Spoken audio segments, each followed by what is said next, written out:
ರಾಜಾಜಿನಗರದಲ್ಲಿ ಮುರಿದು ಬಿದ್ದ ಒಣಗಿದ ಮರದ ಕೊಂಬೆ, ಬೈಕ್ ಸವಾರನ ತಲೆಗೆ ಗಂಭೀರ ಗಾಯ. ಬೆಂಗಳೂರಿನ ರಾಜಾಜಿನಗರದ ರಾಮಮಂದಿರ ರಸ್ತೆಯಲ್ಲಿ ಬುಧವಾರ ಸಂಜೆ ಮರದ ಒಣಗಿದ ಕೊಂಬೆಯೊಂದು ಮುರಿದು ಬಿದ್ದ ಪರಿಣಾಮ ಮೋಟಾರ್ ಸೈಕಲ್ನಲ್ಲಿ ತೆರಳುತ್ತಿದ್ದ ಸುರೇಶ್ ಎಂಬುವರು ತೀವ್ರವಾಗಿ ಗಾಯಗೊಂಡಿದ್ದಾರೆ. ಹಣಕಾಸು ಕಂಪನಿಯ ಉದ್ಯೋಗಿಯಾಗಿದ್ದ ಸುರೇಶ್ ಸಾಲ ವಸೂಲಾತಿ ಕೆಲಸದ ಮೇಲೆ ತೆರಳುತ್ತಿದ್ದಾಗ ಈ ದುರ್ಘಟನೆ ಸಂಭವಿಸಿದೆ. ಹೆಲ್ಮೆಟ್ ಧರಿಸದ ಕಾರಣ ಕೊಂಬೆಯು ನೇರವಾಗಿ ತಲೆಗೆ ಬಡಿದು ಅವರು ಪ್ರಜ್ಞೆ ತಪ್ಪಿ ರಸ್ತೆಗೆ ಬಿದ್ದಿದ್ದಾರೆ.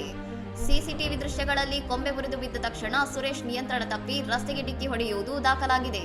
ಸ್ಥಳೀಯರು ತಕ್ಷಣವೇ ಅವರನ್ನು ರಾಜಾಜಿನಗರದ ಆಸ್ಪತ್ರೆಗೆ ದಾಖಲಿಸಿದ್ದಾರೆ. ಘಟನಾ ಸ್ಥಳಕ್ಕೆ ರಾಜಾಜಿನಗರ ಪೊಲೀಸರು ಮತ್ತು ಬಿಬಿಎಂಪಿ ಅರಣ್ಯ ಇಲಾಖೆಯ ಅಧಿಕಾರಿಗಳು ಭೇಟಿ ನೀಡಿ ಪರಿಶೀಲನೆ ನಡೆಸಿದ್ದಾರೆ.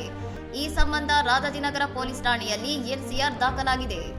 ಈ ಪ್ರದೇಶದಲ್ಲಿರುವ ಒಣಗಿದ ಮತ್ತು ಅಪಾಯಕಾರಿ ಮರಗಳ ಬಗ್ಗೆ ಅರಣ್ಯ ಇಲಾಖೆಗೆ ಪದೇ ಪದೇ ದೂರು ನೀಡಿದ್ದರೂ ಯಾವುದೇ ಕ್ರಮ ಕೈಗೊಂಡಿಲ್ಲ ಎಂದು ಸ್ಥಳೀಯರು ಅಧಿಕಾರಿಗಳ ನಿರ್ಲಕ್ಷ್ಯದ ವಿರುದ್ಧ ತೀವ್ರ ಆಕ್ರೋಶ ವ್ಯಕ್ತಪಡಿಸಿದ್ದಾರೆ.